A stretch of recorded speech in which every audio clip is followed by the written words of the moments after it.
मजदूर का मतलब वो आदमी जिसका कॉन्सेप्ट क्लियर ही नहीं है। पूरी जिंदगी कॉन्सेप्ट का गेम है। कल मुझसे एक लड़का पूछ रहा था प्री निकालने के लिए कितना पढ़ना पड़ता है।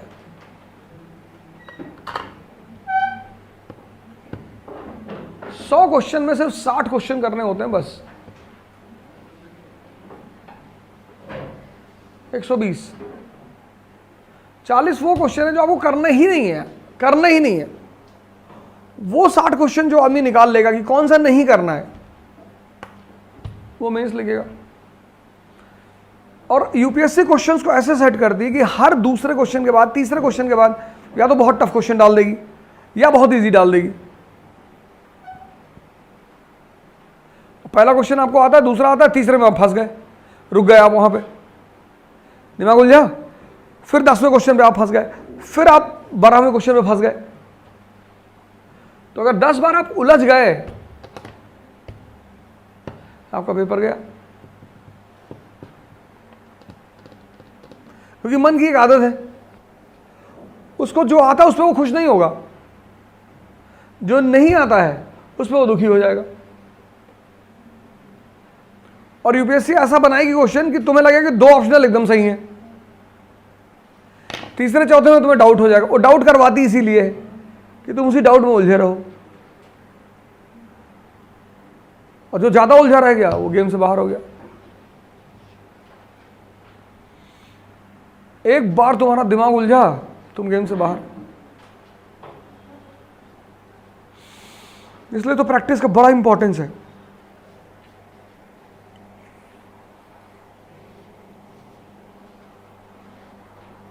प्रैक्टिस का बहुत इंपॉर्टेंस है।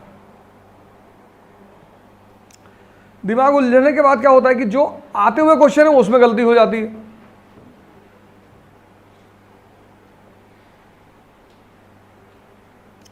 तुम हॉस्पिटल में देखो, जब लोग बहुत परेशान रहते हैं तो कुछ उल्टा सीधा वही कर डालते हैं।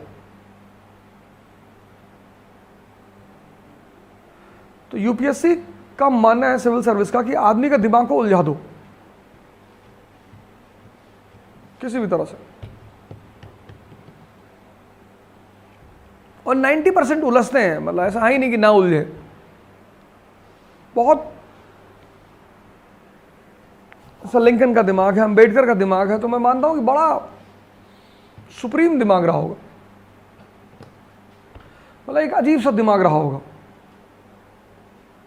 क्योंकि जिस आदमी को इतनी ऑड देखनी पड़े, ऑड, कदम कदम पे मुसीबत, कदम कदम पे आपको खाना मिल रहा है ना, रहना मिल रहा है, न्यूज़पेपर मिल रहा है, सब कुछ मिल रहा है, कहीं 2-4 दिन में एक समस्या आ जाती है?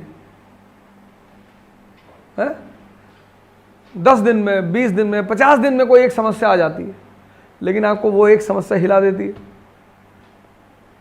और जिस आदमी के सामने डेली समस्या है, फिर भी वो टॉप कर रहा है, पढ़ाई में अव्वल आ रहा है।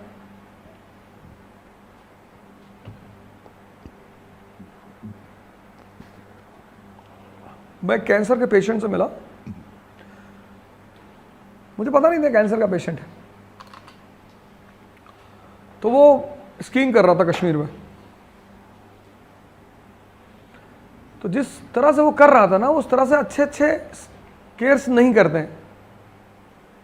स्टीप उस पर चला जाता था एकदम, मतलब हल्का सा मिस किया तो गए। तो मैंने कहा आप स्कीइंग फेस्टिवल में पार्टिसिपेट करते हैं? कहा अरे यार स्कीइंग फेस्टिवल क्या होता, मैं तो मज़ा ले रहा हूँ। तो उनके साथ एक साहब और थे, हमने कहा बड़े बहुत बड़े खिलाड़ी हैं। बोला इनको 6 साल से कैंसर है, और 6 साल से डॉक्टर एक ही बात कह रहा है कि बस 1 महीना और जिंदा रहोगे।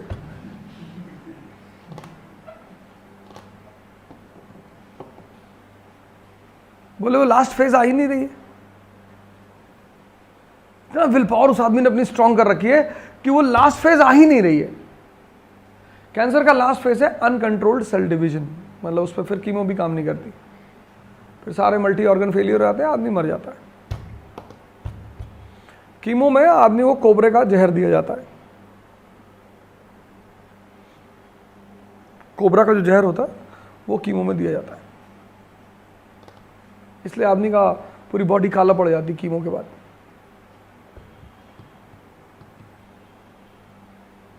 $100 दिया था, 100। तो जहर तो जहर है ना, वो तो नेगेटिव सेल को मारेगा तो पॉजिटिव को नहीं मारेगा, पॉजिटिव को भी मार देगा। 6 साल से डॉक्टर परेशान, कहा भैया इस साल में आते हैं, स्कीइंग करते हैं 6 महीना 3 महीना और ऐसे ही करते हैं। तो उस आदमी ने मुझसे कहा मैंने मूवी देखी आनंद, अमिताभ बच्चन और राजेश खन्ना वाली, कहा उस मूवी ने बड़ा इंस्पायर किया मुझे कि भाई हम हंस के मरेंगे। तब से मर ही नहीं रहे, जब से ठान लिया कि हंस के मरेंगे तब से मर ही नहीं रहे। बड़ी अजीब सी खेल है, बहुत अजीब सा।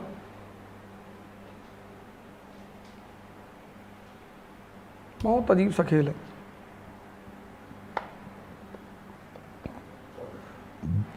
इसके घर से पैसा नहीं आता था, सैफिन, ये पहले अटेम्प्ट में IPS हो गया।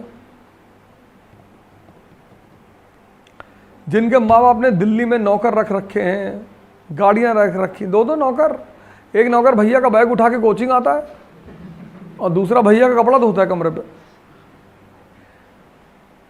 भैया 3 साल से प्री दे रहे, हो ही नहीं रहा भैया, कभी 1 नंबर से रुक जा रहा, कभी 2 नंबर से रुक जा, पता नहीं, लेकिन भैया कहते यही हैं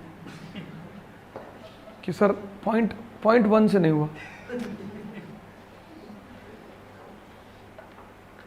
पता नहीं क्या UPSC वालों भैया से दुश्मनी, और भैया पढ़ते बहुत हैं। 8 बजे भैया की क्लास होती है और 6:30 बजे नौकर आके आगे वाली सीट पे बैग रख देता है। भैया सब 8 बजे आते हैं सिगरेट उगरेट पी के, 8 बजे कोचिंग पहुंचते हैं, फिर वो एक सिगरेट खरीदते हैं गेट के बाहर, वहाँ खड़े होकर पूरा पीते हैं। तब भैया को निकोटीन अंदर जाती है तो भैया क्या वायरस एक्टिव होता है, तब भैया आगे क्लास में बैठते हैं।